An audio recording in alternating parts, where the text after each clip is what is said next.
Educa TV apresenta Entre Elas. Olá, seja muito bem-vinda e muito bem-vindo ao nosso podcast, o videocast aqui da Educa TV, o Entre Elas, um espaço de discussão e reflexão sobre a mulher na nossa sociedade, em nossa sociedade. E você sabia que 19%, 20%, cerca de 20% das mulheres não cuida adequadamente da sua saúde sexual e reprodutiva? Foi isso que aponta uma pesquisa feita em 2019 pela Federação Brasileira das Associações de Ginecologia e Obstetrícia. Por isso, hoje, o nosso tema é corpo, saúde e empoderamento. E para falar sobre isso, a gente tem duas convidadas muito especiais. A psicóloga e sexóloga e palestrante, Bárbara Menezes. Seja bem-vinda, Bárbara. Muito obrigada. Muito bom estar aqui com vocês, muito bom poder trazer informação e trazer esse debate aí. Muito bem. E também a Thaís Machado, que é médica de família e comunidade, com graduação pela Universidade Estadual de Campinas. Seja bem-vinda, Thaís. Obrigada pelo convite. Espero poder contribuir aqui. Com certeza que o nosso papo vai ser muito importante. Embora eu já tenha falado um pouquinho de vocês, eu gostaria que vocês próprias falassem sobre como vocês se relacionam com esse tema, sobre a experiência, enfim, aquilo que vocês acham importante reforçar. Por favor. Obrigada, Lília. Eu trabalho na Prefeitura de Campinas, sou servidora, trabalho no meu consultório particular, no Instituto Bárbara Menezes, e faço muitas palestras sobre saúde feminina, as 9 saúdes, né, todo o tema que embarca aí essa questão do feminino e outros temas também que estão relacionados à sexualidade, depressão, ansiedade, as nossas doenças modernas aí. Então, é muito gostoso estar aqui, poder trazer esse tema do lado da Thaís, que é minha colega aqui. Então, muito bom estar aqui. Obrigada. E você, Thaís, conta um pouquinho de você pra gente. Eu acho mineira. Só o ai já entregou. Morando em Campinas desde 2007. Eu acho que eu comecei a trabalhar um pouco mais com saúde da mulher quando eu estava no consultório na rua e no CAPS Álcool e Drogas do município. E eu comecei a atender muito as gestantes. E aí a gente está falando de um momento que é pré-Casa das Gestantes, né, em Campinas. A gente brigou no Conselho Municipal de Saúde para abrir a Casa das Gestantes. Então eu fiz o meu mestrado com pré-natal de crack, que é o tema que eu estudei bastante, uso de substância psicoativa e gestação. A partir daí, eu conheci o que a gente chama de ginecologia feminista e fui trabalhar numa ONG em São Paulo, que é uma ONG por direitos sexuais e reprodutivos, é uma ONG que abriu em 1981 com ambulatório desde 84, uma ONG pré-SUS, assim, mais velha que o SUS, inclusive, que é o Coletivo Feminista Sexualidade e Saúde. E a partir de lá, que é um movimento de ginecologia feminista, estudei um pouco, fiz outros cursos por fora de ginecologia natural, e hoje trabalho na Unicamp, né, como médica contratada em dedicação parcial, e tenho um consultório também, que é da Quine Saúde, para quem quiser procurar no Instagram. Já que você começou falando sobre ginecologia feminista, conta pra gente o que é isso.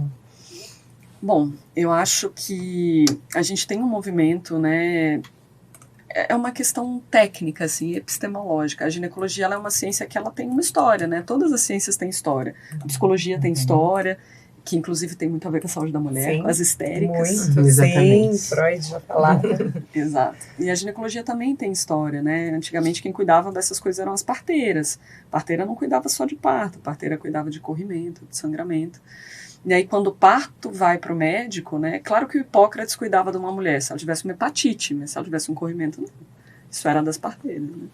Então, quando o parto vai para a categoria médica, né? Com a cesariana e com o parto cirúrgico, é que a saúde da mulher vai para a categoria médica. E a gente está falando da Europa, século XVI, XVII. E aí essa ciência surge a partir daí, né?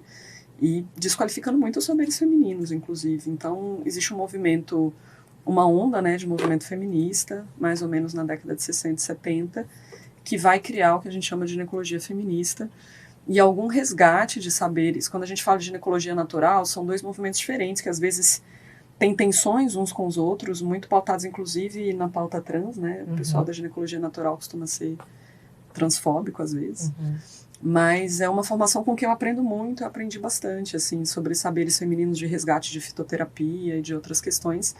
Mas a gente vai chamar de ginecologia feminista uma politização de algumas pautas em saúde, politização no sentido de feminismo mesmo, de patriarcado, porque isso é bem evidente quando a gente discute violência obstétrica, eu acho, e a humanização do parto estaria um pouco nessa linha também. E já que você falou de violência, e você, Bárbara, falou já das doenças mentais, eu queria saber de vocês, porque, e aí eu tenho uma impressão como jornalista, quero ouvir vocês como especialistas, que essas doenças mentais têm de uma forma muito especial e dura acometido as mulheres por conta de todas as pressões que a gente vive na sociedade. Sim. Como é que é a sua percepção e o seu trabalho no consultório nesse sentido?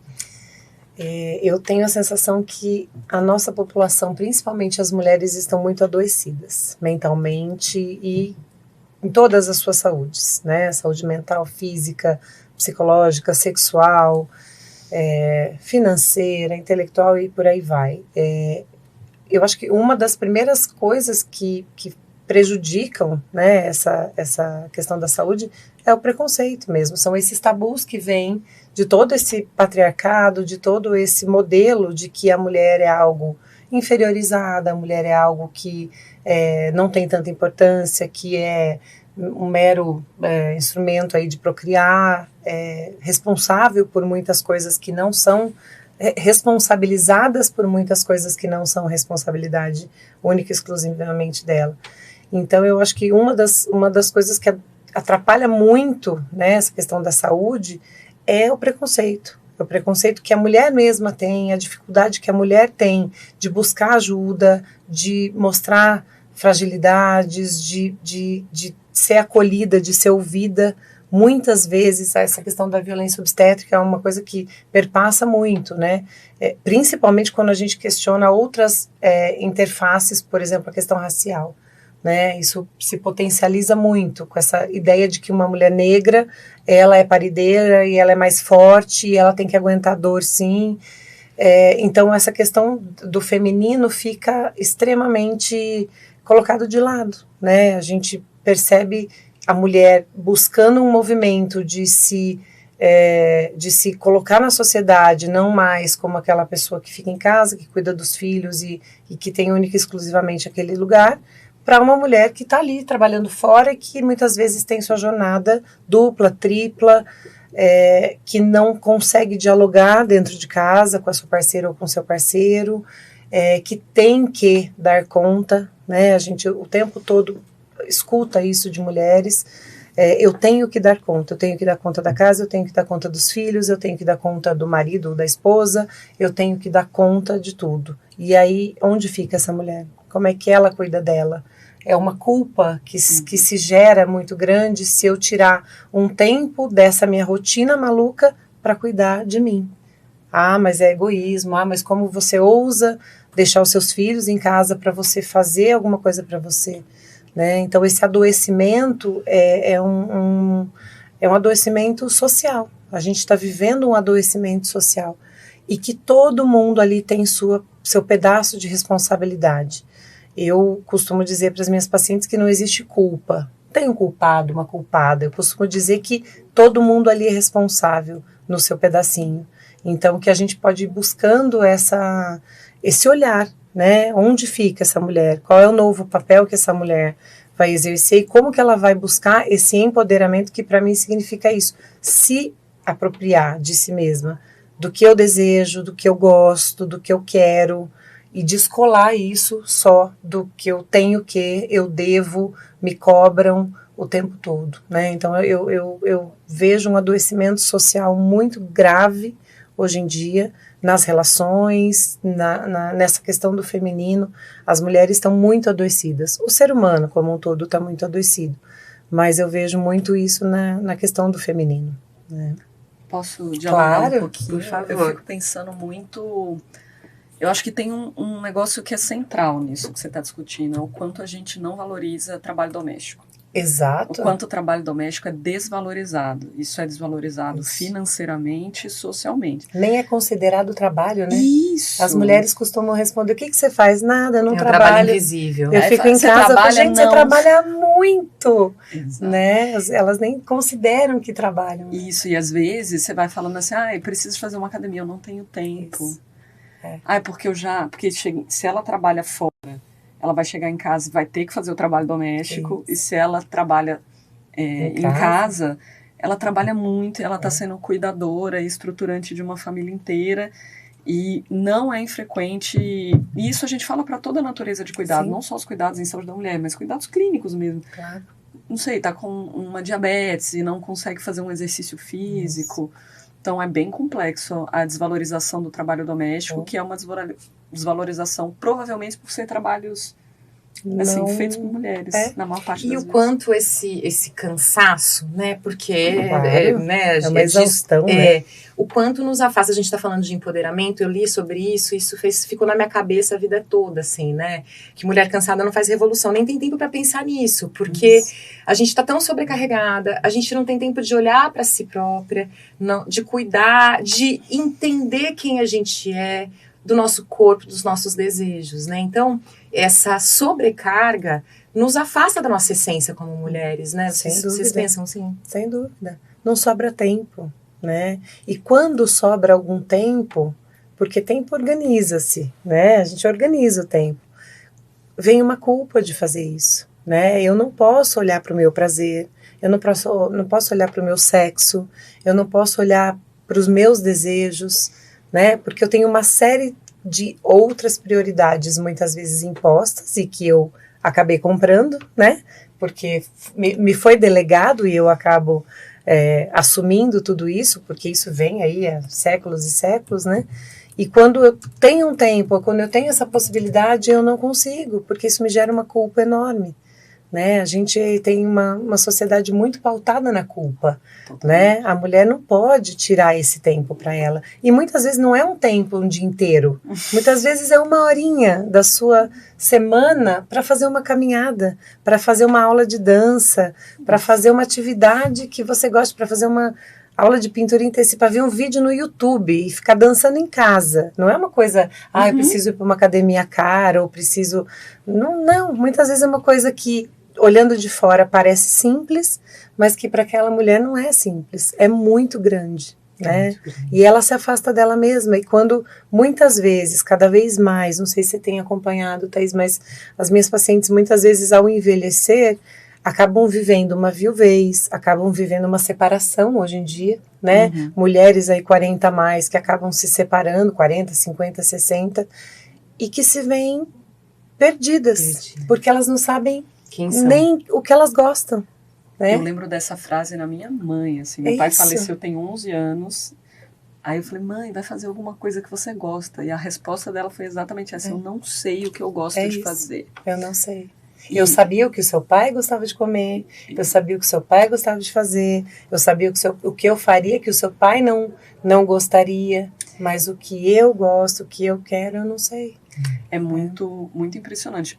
Quando você falou da culpa, uma coisa que eu pensei também é que a gente tem uma sociedade estruturada que quem dá o valor da mulher é o outro. Então, o outro dá o meu valor. Então, se eu sou uma mulher de valor ou não, quantos pontos eu tenho, enfim. E quando a gente tem essa sociedade de performance para o outro, né? Enfim, se a gente pensar o que é uma mulher bonita, quem disse o que é uma mulher bonita? Quem disse? Perfeito. Em geral, o nosso padrão estético é feito por homens que impõem o nosso padrão estético, enfim. A gente pode fazer uma discussão muito grande sobre estética, por exemplo, né? Pressão estética. Mas quando quem dá o meu valor é o outro e eu preciso performar o tempo todo, eu vou me culpar por fazer qualquer coisa que não seja pro outro. E não é só... Eu também acho que tem duas dimensões. As mulheres se culpam, mas elas são culpabilizadas também. Claro. Né? Então, eu acho que tem essa dupla face, né? As mulheres se culpam muito e elas também são culpabilizadas concretamente. O filho foi mal na escola por culpa da mãe. Isso. O filho começou a fazer uso de substância por culpa da mãe. Né? Onde é que estava a mãe dessa criança? Onde é que estava a mãe dessa criança? É isso. Né? Se você tem uma mulher com um filho sozinha numa festa, num bar, todo mundo pergunta com quem está o filho dela, isso não é o mesmo, o inverso não é verdadeiro com os pais da criança. Então, com os homens que têm seus filhos, estão por aí, vivendo as suas vidas e fazendo suas coisas. Então, acho que essa questão do quanto é difícil, às vezes, para as mulheres romper esse padrão de performance para o outro, né? E eu fiquei pensando, a gente tem que sustentar, decepcionar os outros. Isso é um ótimo conselho para as mulheres. Sustentem. Excelente conselho. Decepcionar as pessoas. Decepcionar, permita. Especialmente para não se decepcionar e se frustrar. E aquela velha frase, né? Quando o filho faz alguma coisa boa, olha o que o meu filho fez. Né? Quando o filho faz alguma arte, olha o que o seu filho fez. Né? Aí vira filho só da mãe. É verdade. E já que a gente está falando aqui de mulheres, vamos trazer uma participação das pessoas na rua. A gente foi às ruas de Campinas, falamos sobre esse tema e pedimos para que fizessem perguntas. Então eu vou trazer aqui a primeira delas. Olá, meu nome é Mislene, tenho 36 anos, sou historiadora. Gostaria de saber qual é a importância de conhecer o próprio corpo. Bom, então temos aqui uma pergunta interessante da Mislene. Conta pra gente, Bárbara, por que é importante? Mislene, ótima pergunta, obrigada. É fundamental que a gente conheça o nosso corpo, é fundamental que a gente consiga se olhar, né, em todos os sentidos. Se olhar com relação ao meu emocional, se olhar com relação ao meu sexo, aos meus desejos, ao que eu gosto, ao que eu não gosto. Quando a gente consegue tocar o próprio corpo, que é um tabu enorme, né, para as mulheres, a questão da masturbação feminina é um tabu gigante. Então, é muito importante e esse talvez seja o primeiro passo, né, para o nosso tema, que é o empoderamento, é se conhecer. É conhecer o próprio corpo, se tocar não só nas partes íntimas, mas se tocar como um todo, se acariciar, se perceber, se acolher, se acolher, se abraçar, se elogiar, se olhar no espelho e falar o quanto você é incrível, o quanto você é determinada, o quanto você é maravilhosa. Mesmo que uma pulguinha ali atrás fique falando, deixa de ser tonta, para de ser besta, deixa de ser ridícula. Mesmo assim, olha para você mesmo e fale o quanto você é incrível. E quando você olha para dentro, quando você consegue se tocar, se conhecer, é muito mais fácil da gente ensinar para o outro, né? Quando eu tô ali sozinha, porque nem todo mundo se relaciona, nem todo mundo tem um marido, um namorado, uma namorada, uma parceira, nem todo mundo tá com alguém. Então, quando eu conheço o meu corpo, eu consigo saber qual é a minha necessidade, quais são as minhas potencialidades. Eu não gosto de falar em defeito, porque defeito é uma coisa que parece aquela roupa que veio com defeito e não tem conserto, né? Eu falo em coisinhas que a gente precisa melhorar na gente, inclusive nessa questão do emocional. E quando eu consigo tocar, conhecer o meu corpo, eu consigo, numa possibilidade de troca com alguém, ensinar para essa pessoa. Os nossos corpos são diferentes, os nossos prazeres, as nossas potencialidades, inclusive as coisas ruins, os nossos gatilhos, né? Então, quando eu conheço o meu corpo, eu posso me relacionar melhor comigo mesma e principalmente com a outra pessoa. Eu tenho a impressão de que, por conta, né, dessa sociedade que a gente vive, que é tão machista, que as pessoas, elas entendem, assim, né, a questão sexual, íntima, como um assunto à parte. Quando, na verdade, isso que você está dizendo pra gente, a gente tem que entender que essa intimidade conosco, né, consigo mesmo, o quanto ela reflete na sua vida em outras áreas, não é? Você fica mais segura de si, você consegue entender melhor, né, os caminhos que você deve percorrer. É importante que a gente entenda isso, que as pessoas entendam, né, Bárbara, o quanto isso reflete na sua vida prática mesmo. Perfeito. Né? Isso se reflete quando eu conheço o meu corpo, quando eu conheço o meu emocional, os meus desejos, as minhas limitações, eu consigo me relacionar melhor com o mundo. Eu consigo me relacionar melhor no meu trabalho, eu consigo me relacionar melhor com a minha família, eu consigo me relacionar com os meus amigos, com os meus filhos, porque eu conheço quem eu sou. Então, eu uso sempre uma frase que para mim faz muito sentido e eu ensino muito meus pacientes, né? Quem se conhece não se aborrece. Né? Então, quando eu me conheço, o que você pensa sobre mim é sobre você, não sobre mim. né? Claro que não é fácil, gente. Não, em momento nenhum eu tô falando que é fácil, mas é um processo e é um desafio. Então, o autoconhecimento, ele é fundamental para todas as nossas relações. Para quando alguém da sua família te invadir com algum comentário, te invadir com alguma opinião, vou até pôr entre aspas aqui as opiniões, né? Quando alguém te invadir com alguma coisa, quando alguém, né, te cobrar de alguma coisa, para você poder saber como responder, como se posicionar. Então, o autoconhecimento, ele é fundamental para qualquer tipo de relação que a gente vai estabelecer, né? Mas ele é principalmente importante para a gente, né? Em qualquer situação. Quer complementar? Opa! Gente, eu gosto muito de ser médica, assim, apesar de eu ter sofrido um pouco na faculdade, eu gosto muito. E eu sou apaixonada por corpo, assim, eu acho um negócio... Porque, no fundo, é a única coisa que a gente tem, né? Assim, o resto vai, o resto vem. Exato. Talvez E corpo é esse lugar que a gente habita, né? O nosso lugar mais próprio. E eu acho o corpo muito verdadeiro, assim. O corpo, ele não mente. Não mente. A nossa cabeça nos sabota várias vezes. Então, isso me provocou a pensar algumas coisas, né? Primeiro que, acho que na parte clínica mesmo, conhecer o próprio corpo e consciência corporal te economiza, previne mais doença do que muito exame. Isso tem estudo comprovado já sobre... para câncer de mama. Hoje a gente sabe que o autoexame de mama tem pouca evidência. Mas o que eles chamam de breast awareness, que é consciência do seio, tem evidência. Então, uma pessoa com mais consciência corporal, se ela conhece a própria mama, se ela conhece... E eu estou falando da mama, mas pode ser de qualquer parte do corpo. Você percebe, opa, isto não era assim. Isso está errado. Então, o conhecimento corporal te ajuda a fazer diagnóstico oportuno, né, de outras coisas. Preventivo. Preventivo, né? Assim. Consciência corporal melhora diagnóstico, a gente sabe disso, né? Legal. Uma outra coisa que da parte sexual é bem evidente, você já falou super bem, e eu acho que as mulheres têm... A gente tem uma cultura muito machista, né? E parte da cultura machista dentro da dimensão sexual, eu achar que vai vir um príncipe encantado que vai me dar prazer. Isso. Ou a princesa, mas assim, em geral, aquele príncipe num cavalo branco que vai me dar prazer. Isso. Como se a responsabilidade do meu prazer estivesse no outro. E isso... Amiga, ninguém é obrigada a saber o que te dá prazer, porque as pessoas são muito diferentes. Exato. Não, e tem um lugar que o tabu sobre o sexo e sobre a fala de sexo está dentro das relações também. Então tem muita gente, se eu tiver que ensinar é broxante. De onde a gente tirou que se eu tiver que ensinar é broxante? Isso é uma das dimensões do tabu de falar sobre sexo. Né, que se eu tiver que contar o que eu gosto ou o que eu não gosto, maravilhoso, ela vai falar não só do que a gente gosta, mas dos nossos gatilhos, claro. Né? O tabu da fala sobre sexo inclui dentro das relações íntimas e afetivas. E as pessoas acham broxante ter que ensinar o que gosta ou o que não gosta. Mas isso vem de um pensamento quase infantil, talvez, de que o outro vai adivinhar, assim, amiga, não é obrigado, a pessoa não é obrigada a saber o que você quer, o que você não gosta. Eu acho que isso vem da nossa cultura, né? Porque o homem é direcionado a saber tudo sobre sexo. Sim. Né? Eu vejo com os adolescentes... Não saber nada, né? Porque, na verdade, assim, eu acho que durante... Achar que sabe Exatamente.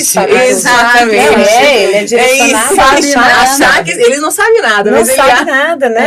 Mas assim, ele acha que sabe. É uma ele é direcionado a ter que saber, achar que sabe e a ter esse lugar do ser desejante. É ele que tem desejo, é ele que escolhe. Que tem que ir buscar o predador, né? Isso. E ele tem a questão de não poder negar. Porque muitas vezes se o homem nega o sexo, isso também é um problema. Se o homem, eu brinco, se o homem tiver aquela famosa dorzinha de cabeça, isso é um problema, porque a mulher entra no lugar de culpa de achar que o problema é ela. O problema é ela. Eu não sou desejável. Ele está sempre no lugar de desejo. Se ele não me deseja, é porque o problema sou eu. Então, o homem é ensinado a achar que sabe. Então, quando a gente fala, olha, eu prefiro que você me toque desse jeito e não daquele... Tá dizendo que eu não sei? Como assim? Então, é isso, o tabu sexual está dentro das relações. Exato. E eu acho que, por último, sobre saber sobre o corpo, acho que eu pensei nessa dimensão das doenças mesmo, qualquer uma, incluindo as ginecológicas, né, do sexo, sem dúvida, e mais um que era, o corpo dá muitas notícias também, sobre tudo. Então, se eu estou num lugar, eu começo a ter uma taquicardia, a gente precisa pensar por quê? Por que esse lugar me dá essa taquicardia? Por que eu fico nervosa nesta relação, neste espaço. Então você fala, nossa, meu sonho é trabalhar nesse lugar, aí eu tô aqui nesse lugar que eu acho que eu quis, mas eu chego lá, eu fico nervosa, eu chego lá, eu fico ansiosa. Então, o corpo, ele dá tantas notícias para nós, assim, ele é tão precioso, né, e tão verdadeiro. Acho sensacional, adoro o corpo. É fundamental, eu gosto também. Vamos para mais uma pergunta, então, das nossas queridas da rua? Vamos lá. Olá, boa tarde. Meu nome é Jennifer Augusto Meirale. Eu trabalho aqui na Financeira Crefaz com crédito facilitado. Eu gostaria de perguntar, né, quais são os prós e os contras do anticoncepcional. Então, temos mais uma pergunta, Thaís. Quais são os prós e os contras dos anticoncepcionais? E isso é uma discussão importante. Essa é a discussão de $1 milhão. Eu acho que, assim, primeiro, aí eu vou falar uma opinião que também é da minha linha de pesquisa e da minha linha de trabalho, que não é uma opinião consenso. Mas acho que, assim, primeira coisa, a gente tem que pensar que anticoncepcional serve como contraceptivo, isso é o maior benefício dele, né? Então, se a gente falar de anticoncepcional, estou falando de hormônios que são usados para contracepção. E a gente usa hormônio para outras coisas. A gente usa hormônio para tratar algumas patologias, como endometriose, por exemplo. A gente usa hormônio para fazer transição de gênero, né? Enfim, então, adequação de gênero. E aí a gente pode usar hormônios para muitas coisas. Agora, do ponto de vista de anticoncepcional, eu vou ter anticoncepcionais hormonais e não hormonais. Eu acho que o maior benefício deles é planejamento reprodutivo. E eu acho que o planejamento reprodutivo é central para as mulheres. Central. Se a gente está falando do quanto é penoso cuidar de uma casa, do quanto é penoso cuidar de uma criança, eu acho que é uma luta muito importante das mulheres fazerem o que a gente vai chamar de autodeterminação reprodutiva, né? Decidir se quer ter filhos ou não. E fazer essa escolha com consciência e fazer essa escolha amparada por, eventualmente, medicações ou outros dispositivos. Acho importante a gente falar que a gente tem dispositivos não hormonais também, isso vai incluir o DIU de cobre, que está disponível no SUS, na atenção primária, para ter em todos os postos de saúde. E, enfim, preservativo funciona, né? Tem um mito de, desde que usado da maneira correta, em todas as relações sexuais e durante toda a penetração. Então, não é para ter uma penetração e tirar e depois colocar preservativo e depois colocar de novo, então, enfim. Então, preservativo usado da maneira correta é bastante efetivo, né? E há um discurso assim, de que preservativo não funciona. Funciona, o que as pessoas funciona se for usado da maneira correta e pensar também que uma coisa que melhora muito a redução de rompimento de preservativo é a gente não transar sem lubrificação. Então, se você não tiver lubrificado o suficiente, ou você não faz um sexo penetrativo, faça outras práticas sexuais, ou use um lubrificante, porque se a gente não está lubrificado, a gente aumenta a porcentagem de rompimento de preservativo. E o preservativo não é só para evitar contracepção, né? Sem dúvida. Então, pensando no uso de preservativo, pensando em DIU de cobre, ou eventualmente outros métodos, né, como percepção de fertilidade, que hoje em dia está um pouco mais difundido, mas que precisa de um assessoramento mais correto, né? Ele tem um índice de falha mais alto se você não fizer correto. Mas é isso, eu acho que efeito colateral, no sentido de nada é 100% bom.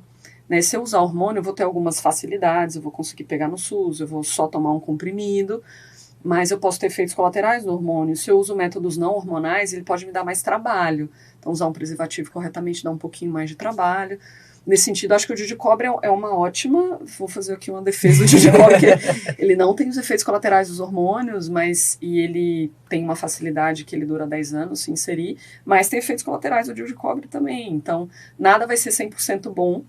E a gente pensar que laqueadura e vasectomia, e lembrar das vasectomias, porque contracepção não é só nossa responsabilidade, está disponível no SUS, é só ir para o posto de saúde mais próximo e fazer o cadastro na fila da vasectomia e da laqueadura, e não demora tanto.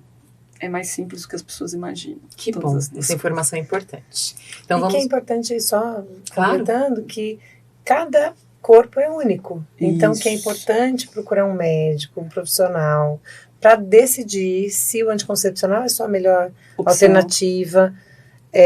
Se o que é bom para um não é bom para todo mundo. Exatamente. Existem muitos anticoncepcionais com dosagens diferentes, com hormônios diferentes. Então, é muito importante procurar um profissional da ginecologia, um profissional de medicina que possa te ajudar a decidir qual é o método contraceptivo melhor para você. E assim, gente, exige uma consulta em que isso seja dialogado. Contraceptivo não é uma prescrição, é um diálogo. Você vai falar o que você conhece, a pessoa tem que te mostrar várias opções, porque existem várias opções. Exato. E aí é uma decisão compartilhada. E acho que a fala foi perfeita, bem lembrado que o que é bom para um não é bom. Para sua vizinha foi bom. Que bom para sua vizinha, para você talvez não sei. Sua amiga toma, mas nem o que a sua amiga toma às vezes não é bom para você. Né? Então, perfeito. Só completando. Muito bem, então vamos para a última pergunta das ruas de hoje. Meu nome é Maria Eduarda dos Santos de Oliveira, eu tenho 16 anos e eu trabalho como jovem aprendiz no OBA. E eu queria saber qual a importância da mulher frequentar o ginecologista regularmente. Bom, então, assim, ainda tem a ver com o que a gente estava conversando antes sobre, né, contracepção. Qual que é a importância de frequentar o ginecologista com frequência? A Maria Eduarda? Maria Eduarda. Super jovem, talvez ela não precise tanto assim. Então, acho que a gente também tem que saber, é muito difícil, porque eu acho que a mulher, ela habita um território, assim, de uso, assim, excesso de uso, muito medicalizada, tem uma vida muito mais medicalizada do que os homens. Enfim, as mulheres se sentem uma bomba relógio o tempo todo, né? Elas, mas eu pego o chicotinho assim, mas faz 1 ano e meio que eu não faço os meus exames. E você pergunta para o homem, ele não tem essa sensação, eles estão plenos vivendo a vida. Então, eu acho que as mulheres são muito medicalizadas em vários aspectos, né? Então, essa coisa, né, da importância de, ao mesmo tempo, e a gente habita um lugar eu acho que um negócio bem legal, para dar um exemplo, é o Papa Nicolau. Papa Nicolau, ele é trienal, ele é a cada 3 anos. Qualquer site do Ministério da Saúde, site da Prefeitura de Campinas, qualquer material da FEBRASGO, né, que é a Federação Brasileira de Ginecologia e Obstetrícia, Papa Nicolau, desde que ele esteja normal, obviamente, não estou falando de Papa Nicolau alterado, ele é feito a cada 3 anos. Para qualquer faixa etária. Para qualquer faixa etária. E aí, pela FEBRASGO a partir de 25 anos, pelo SUS, Campinas e SUS Brasil a partir de 25. Papa Nicolau não é para DSTs, ele é para câncer de colo uterino. Então, ele não... eu transei agora, com 15 anos vou ter que fazer um Papa Nicolau? Não, ele não é para infecção sexualmente transmissível, ele é para câncer. Qual a chance de você ter câncer com 15 anos? Muito baixa. Então, enfim, Papa Nicolau no Brasil, o Ministério da Saúde coloca a partir de 25, trienal se estiver normal. Os 2 primeiros a gente faz com 1 ano de intervalo e depois a cada 3 anos, né? E aí, o câncer de colo uterino, ele dá um bom exemplo porque a gente ainda tem uma mortalidade alta por câncer de colo uterino, a gente ainda tem diagnóstico e a gente tem rastreamento, né? Muita gente faz. Então, quem faz todo ano e não precisava, e quem não faz nunca. E aí, eu brinco assim, eu tenho um consultório privado. Quando vem uma campanha de Outubro Rosa, a minha paciente do consultório privado acha que é para ela. E aquela diarista que está no Campo Belo, por exemplo, e que não vai perder uma diária. Nem doente eu tô. Para que eu vou perder uma diária para ir no médico, sendo que nem doente eu tô? Ela vai passar 10 anos sem fazer e ela vai ter um câncer de colo uterino. Então, a gente ainda não consegue romper, e eu acho isso, o Papa Nicolau é o exemplo mais didático que tem, esse lugar do excesso de uso para algumas populações específicas e da ausência de consulta para algumas populações específicas. Então, o que eu poderia dar de conselho para Maria Eduarda? Primeiro, que você não precisa necessariamente de um ginecologista. A enfermagem hoje faz um trabalho belíssimo em saúde da mulher e para a maior parte das pessoas saudáveis, a enfermagem dá conta de quase tudo. Então, por exemplo, coleta de Papa Nicolau e testagem de doenças sexualmente transmissíveis, a enfermagem faz. E muitas vezes é muito mais fácil conseguir uma consulta com a enfermagem no SUS do que conseguir com o ginecologista. E a enfermagem vai dar conta de muitas coisas em saúde da mulher, principalmente para as mulheres saudáveis, para as mulheres que não têm doenças, como deve ser o caso da Maria Eduarda. Então, eu acho que se ela tem vida sexual ativa, ela pode passar numa consulta de enfermagem 1 vez por ano para fazer os testes de ISTs. E a partir do momento que ela tiver a faixa etária, colher o Papa Nicolau na frequência correta. E se ela estiver doente, aí a gente tem que ter esse paradoxo. Se eu estiver doente, eu também não posso ficar doente em casa e nem ficar esperando. Porque como tem muitos tabus, né, relacionados às áreas genitais, muita gente fica com vergonha, fica com medo. Ai, meu Deus, e se eu tiver uma DST? E as pessoas não se testam. E tem medo de testar, e tem medo do resultado, e ela fica com as queixas em casa. Então, assim, se você tiver uma queixa, não espere na sua casa, vá sempre. E se você estiver saudável, passe com uma enfermeira. E se você puder, pode passar com o médico. As testagens, elas não precisam de pedido médico. As testagens são feitas em vários pontos de saúde. Elas podem ser feitas anualmente ou podem ser feitas depois de uma exposição de risco. Papa Nicolau a cada 3 anos, a partir de 25. E não ficar doente em casa. Acho que é uma boa. Assim, E qual é o momento de ir pela primeira vez ao ginecologista? Essa é uma pergunta difícil também, eu acho. Ela é bem comum. Eu acho que depende de atividades. Eu vou fazer um merchan de uma pessoa maravilhosa que trabalha muito dignidade menstrual aqui no município. Trabalhou isso no conselho quando a gente teve a distribuição que é a Isa Graciano. Ela tem um Instagram chamado Sabedoria Menstrual. A Isa tem um projeto chamado Meninas em Roda, que ela discute menstruação, e aí as crianças constroem um corpo humano, é de 9 a 11 anos, assim, e vão discutindo menstruação. Uma menina que tem um trabalho coletivo, comunitário, que eu falei do trabalho da Isa, mas cada comunidade pode ter um trabalho sobre educação menstrual, por exemplo, com as suas adolescentes. Ela vai precisar de uma consulta médica? Talvez não, né? E ao mesmo tempo, e a adolescência é um lugar, depois a Bárbara vai falar melhor do que eu, adolescência é um lugar muito heterogêneo. Se eu pegar uma menina de 14 anos, eu posso ter uma menina que já está com vida sexual ativa, que já é mãe, infelizmente, no Brasil. Sim. 15 anos, porque no Brasil, abaixo de 14 ainda é violência, estupro presumido. Pegar uma menina de 15 anos, ela pode ser mãe, e eu posso pegar uma menina de 15 anos que ainda brinca de boneca, de Barbie, assim. Então, como a adolescência é muito heterogênea, a consulta pode ser muito invasiva para um adolescente. Se ele é um adolescente que está ainda num outro momento de vida, ainda mais na infância, assim, ao mesmo tempo é urgente para uma adolescente que está um pouco mais madura. Então, acho que a melhor métrica para isso é o desejo do adolescente, é a curiosidade do adolescente, é a curiosidade sexual do adolescente, que aí vai precisar de uma orientação. Agora, isso precisa ser feito pelo médico? Não necessariamente. A gente pode ter muitos modelos comunitários tanto de educação menstrual quanto de educação sexual. Eu queria que a gente falasse um pouco, porque infelizmente a gente não tem muito tempo, Sim. mas acho que tem 2 temas que a gente não pode deixar de falar. Vou puxar o primeiro aqui que a gente já mencionou, que é a questão da dignidade menstrual e da menstruação mesmo. Porque eu não consigo entender como uma coisa que acontece todos os meses com a maior parte da população, né? Porque somos a maioria, né, do sexo biológico feminino no Brasil. E a gente ainda tem tantos problemas para falar sobre isso e mais para aceitar isso, né? Porque nós somos seres cíclicos. Então a gente tem fases do mês que a gente não vai estar muito bem mesmo. Exato. Ou que a gente vai estar, outras vezes a gente vai estar melhor, vai estar mais criativa, mais ativa.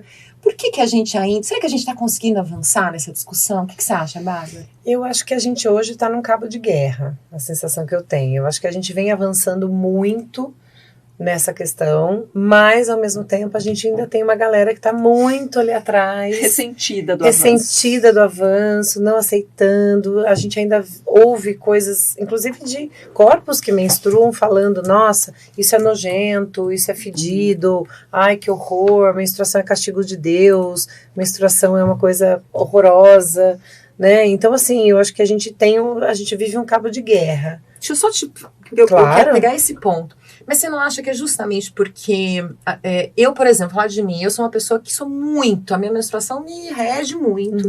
Eu tenho dores, eu tenho mal-estar, mas eu sou uma mulher que eu preciso trabalhar, eu preciso ser mãe. Então, será que a gente acaba não criminalizando um pouco porque a gente não tem o nosso espaço desse momento? Claro, porque a gente não tem esse olhar de que em certo tempo do mês, desses 28 dias, que é o ciclo mais comum, que é muito particular de cada pessoa que menstrua, mas você não tem esse direito de um dia pré-menstrual você tá com cólica, com dores, com humor abalado, tá mais, de repente, sensível, de poder falar, olha, hoje eu não posso ir trabalhar, eu não tenho condições. Hoje eu preciso dessa concha, eu preciso ficar no meu cantinho, né? A gente não tem isso.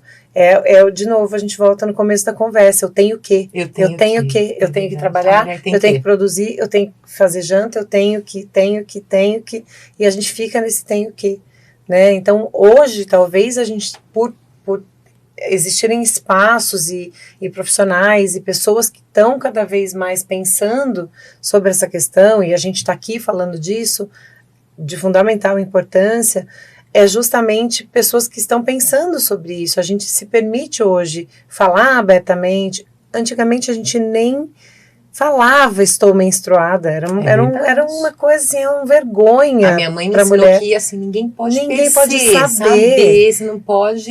A gente tem, olha, quando eu tenho 2 filhos, né, um de 20 e um de 16, quando eu tive o meu primeiro filho, 20 anos atrás, a família do meu ex-marido falava, olha, não deixe nenhuma mulher menstruada sentar na sua cama, porque seca o seu leite. É verdade. Eu falei, gente, mas que terror é a menstruação alheia, né? Que medo disso. Vai roubar o meu leite uma mulher menstruada. Então, olha onde chega. Isso é 20 anos atrás, mas ainda tem pessoas que pensam isso. É nada. Né? Então, ainda tem pessoas que pensam esse tipo de coisa. Gente, a menstruação é algo extremamente sagrado, é algo extremamente, né, que faz parte do nosso ciclo, faz parte de um ciclo da nossa vida, né, então não tem nada de nojento, não tem nada de fedido, é uma limpeza do seu útero ali, o endométrio, então, né, assim, não vou ficar falando o nome técnico, até porque eu estou do lado de uma médica, né, mas assim, a gente precisa ter um outro olhar sobre isso, e na medida do possível, a gente precisa sim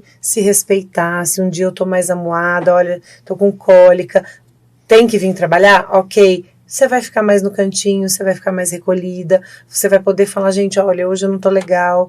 E é isso, e as pessoas vão aprendendo a se relacionar. Então eu acho que a gente ainda tá nesse cabo de guerra, tenho a sensação de que os avanços estão ganhando, né? A gente já está mais do lado do avanço do que do retrocesso, mas ainda tem pessoas muito apegadas nesses conceitos que a gente tinha, né? Tinha propagandas que falavam incomodada, ficava sua avó. Eu sou dessa época, gente, né? Então, assim, é uma coisa que a gente nem falava sobre o assunto. Então, eu tenho a sensação que a gente está caminhando 2 passinhos para frente, 1 para trás, mas a gente ainda está andando para frente. Não sei se essa é a sua percepção, Não, Thaís. eu acho também. Tem uma discussão que ficou bem famosa em setembro do ano passado, que foi a primeira vez que os absorventes foram testados com sangue, Exato. né? Até setembro de 2023, Sim. Os absorventes sempre foram testados com líquidos. Líquidos, assim, isso. E não que com na propaganda, sangue. inclusive, eram azuis. Azuis, Esse é o ponto. É isso. E os absorventes, quanto mais discreto, quanto mais as pessoas não soubessem, melhor eles eram.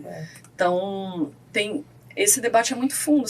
Porque as pessoas têm nojo de sangue? Será que as pessoas têm nojo de sangue? As pessoas adoram um filme de violência, um filme que jorra sangue. Tiroteio. Um tiroteio. Então é isso. Para assistir um filme num streaming, assim, um filme no YouTube ou numa plataforma da vida, quanto mais sangue jorrar, mais gente vai ter. Um programa de jornalismo desses que mostra os tiroteios, que mostra o assassinato, não sei o quê.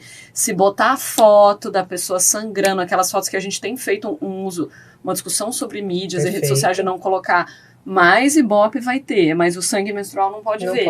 Então, a gente brinca, é o único sangue que não é fruto da violência, é o único sangue que não é fruto da dor, é o único sangue que não...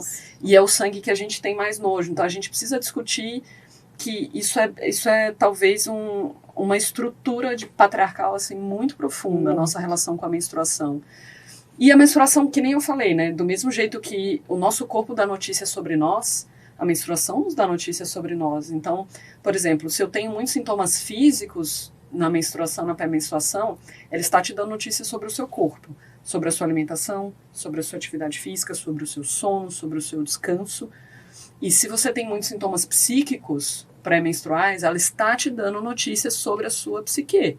Então, eu brinco com os pacientes que TPM é igual bebê. Tipo assim, liguei para esse porque estava bêbada. Veja bem. Não tem dentro de garrafa de cerveja não vontade tem. de ligar para isso. Não tem. Mas eu acredito que não ligasse sóbria. Percebe? Então, eu fico muito agressiva na TPM. Bom, eu fico muito triste na TPM, eu tenho vontade de me matar na TPM. A sua TPM só te dá notícias sobre você, seja física ou seja psíquica. Então, para mim, a menstruação é uma grande professora, uma grande conselheira. Escutem a menstruação de vocês. E aí é um dos pontos, um dos efeitos colaterais da pílula é você perder o seu corpo te dando notícias. Ele tem outras vantagens, não estou aqui falando contra, porque eu acho que a internet de escada, né? É isso, eu acho que anticoncepcional muda o planejamento reprodutivo das mulheres, no SUS, na vida, mas ciclar, e mulheres que ciclam sem hormônios e que escutam o próprio ciclo, elas têm a melhor bússola para a promoção de saúde física e psíquica que elas podem ter. Com certeza. Que incrível. Bom, e para o nosso último assunto, eu sei que é um assunto que também daria só um programa, mas a gente precisa encerrar, mas eu queria falar sobre isso, que tem até a ver com menstruação, que hoje existem pessoas que menstruam, né? Não só mulheres que menstruam. E o quanto que isso, vocês trabalham no SUS, eu queria muito ouvir isso de vocês, o quanto é que esse movimento, né, das pessoas que são trans, como é que elas têm sido acolhidas, como é que a gente também está caminhando nesse sentido. Eu sei que a gente, claro, tem muitos desafios, mas por outro lado eu também percebo que hoje a gente fala mais sobre isso e que essas pessoas também estão encontrando um pouco mais de acolhimento. Sem dúvida. Agora em julho faz 21 anos que eu trabalho com a população LGBTQIAP+, num serviço da Prefeitura Municipal de Campinas, e a gente sempre fala que a gente teve a honra e o desafio de ser o primeiro serviço público que atende a população LGBT+. E hoje, sim, a gente está nesse processo de transição social, né? Hoje a gente fala em pessoas que menstruam, pessoas que geram, pessoas... para tirar um pouco desse foco da questão de gênero, né? Existem muitos homens transexuais que, por N motivos, não querem, não podem, não se sentem confortáveis em tomar hormônios, né? E fazer a transição hormonal. Não são menos homens por isso, mas é um direito que eles têm. E a gente fala, inclusive, em direitos reprodutivos para homens transexuais, né? Para que ele possa gerar uma criança, para que ele possa ter, né, e sua gestação. Então, eu acho que também vejo a sociedade se movimentando talvez um pouco mais de lentidão do que o cabo de guerra de antes, né? Acho que o cabo de guerra está bem ali apertado, mas eu sinto que hoje, considerando, né, 20 anos aí que se passaram, as pessoas têm um pouco mais de consciência. O preconceito cresce tanto quanto, e a intolerância principalmente, cresce tanto quanto o conhecimento que as pessoas vêm tendo, né? Eu tenho a sensação de que as pessoas LGBT+, têm se pronunciado mais, se empoderado mais, ocupado espaços que antes a gente não via.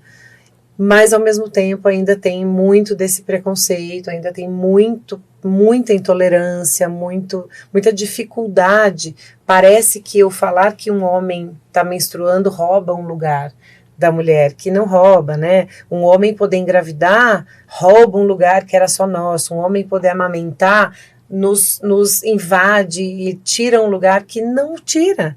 Cada um tem domínio, propriedade, conhecimento sobre o seu corpo, né? Então, quando a gente entender que cada ser humano é livre, é único, é capaz de, né, administrar seus desejos, suas fragilidades, a gente vai parar de tomar conta da vida das outras pessoas e tomar conta da nossa, que já dá um trabalho tremendo, né? Já dá um trabalho. Eu falo para essas pessoas, a gente dá um gato, né? Que diz que tem 7 vidas. Você quer cuidar da vida das pessoas, a gente adota um gato, né? Muito Mas brincadeiras à parte, assim, que a gente possa realmente ter um olhar mais aberto para essa questão. Né? Mais humano, né? Porque o direito, por exemplo, a gente falava isso no casamento homoafetivo. Agora os homens podem casar com homens, as mulheres podem casar. Ninguém quer acabar com o casamento hétero. A gente quer que as pessoas possam viver as suas realidades, serem quem são, fazerem no seu próprio corpo o que desejam. O meu corpo é meu. É minha propriedade, não é de ninguém. Deveria ser, pelo menos, né? Então, que a gente possa ter um olhar para essas questões, que o direito de uma pessoa não fere o direito da outra nesse sentido, né? Da gente falar em direitos reprodutivos para pessoas transexuais, homens e mulheres trans e travestis, que esse direito, que as travestis também muitas vezes querem, né, ter a sua parceria e ter filhos ali, e não vou nem entrar em outras letrinhas para não, né, porque aí é um programa à parte, falar mais da questão travesti e transexual, e elas podem sim ter o seu direito de ter, né, a sua gestação, a sua parceria romântica, amorosa, sexual, e que isso não fere em nada uma pessoa hétero, uma família tradicional brasileira, se é que ela existe ainda, né? Vamos definir família tradicional brasileira, mas de verdade que a gente entenda que as pessoas têm o direito sobre o seu corpo, né? O que a outra pessoa faz não interfere na minha vida. Se um homem quer engravidar, se um homem quer amamentar, se um homem trans quer, né, formar a sua família do jeito que ele quer, ou que aquela família específica quer, tá tudo bem. Isso não invalida a minha existência, isso não invalida os meus direitos, isso não invalida, né, a minha família ou, né, de ninguém. Então que a gente possa realmente se abrir, baixar a guarda, né, principalmente para quem fala em nome de qualquer religião, porque eu acho que um dos nossos desafios, eu nem vou me aprofundar nisso, que eu sei que é polêmico, mas principalmente se você fala em nome de qualquer religião, gente. Se você fala em nome de qualquer religião, todas as religiões falam em amor. É amar o próximo. Não é mudar o próximo, não é salvar o próximo, não é bater no próximo, não é espancar o próximo, não é mandar para fora de casa o próximo. É amar. E amar nesse sentido maior de amor, né? Com respeito, com essa abertura, né? Então, que a gente possa realmente trazer esse assunto cada vez mais em pauta e entender que o direito das pessoas é das pessoas. Isso não fere o nosso direito. Muito bem. Bom, temos que terminar o programa. Eu sei que a gente espero que seja que pena, né? Que pena para nós. Que pena, né? Foi excelente e a gente teria muita coisa para conversar. Certamente conversaremos em outras oportunidades. Eu queria que vocês deixassem as suas mensagens finais, por favor, Thaís. Nossa, uma mensagem final. Decepcionem as pessoas, sejam felizes. E acho que para os profissionais de saúde, só pegando o finalzinho, é que nós somos seres de garantia de direitos para as pessoas. Então a gente precisa se capacitar a atender a população LGBTQIA+. Assim. Sem dúvida. Então, como você é o ente que permite ou não a garantia de direitos, se você não estiver capacitado, sentar 2 horas da sua vida, estudar siglas, estudar hormônio, você vai impedir que aquela pessoa tenha o seu direito garantido. Então, para quem é profissional de saúde, estudar, e para quem é mulher, ser feliz, sem medo de decepcionar as pessoas. Muito bom, adorei. Você, Bárbara? Eu acho que eu quero deixar três frasezinhas assim. Se conheça, se permita e se ame. Acho que não é fácil, são 3 palavrinhas, mas é um desafio, é uma proposta para realmente a gente conseguir ir se transformando, né? Então se ame, se permita, se conheça. Seja quem você é. Seja quem você é. É isso. Tomara que essa nossa conversa, esse nosso papo tenha pelo menos estimulado ali algumas reflexões nesse sentido e que as mulheres realmente consigam, né, olhar para si para serem mais fortes e mais empoderadas. Essa é uma palavra tão usada, né? Sem dúvida. Muito obrigada, Bárbara Menezes e Thaís Machado. Muito obrigada pelo papo. Obrigada, Lívia. E esse foi o Entre Elas de hoje, mais uma conversa aqui sobre o universo das mulheres. Espero que você tenha gostado, espero que você continue com a gente aqui na Educa TV, no canal 12.2, para toda Campinas e região. Não esquece de seguir a gente também nas redes sociais e acessar também o nosso canal do YouTube. Semana que vem eu volto com um novo tema e eu espero você. Até mais!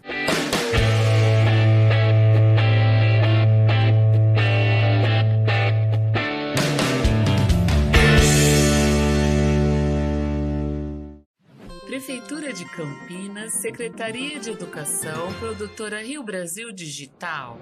Educa TV Campinas, um mundo de conhecimento para você.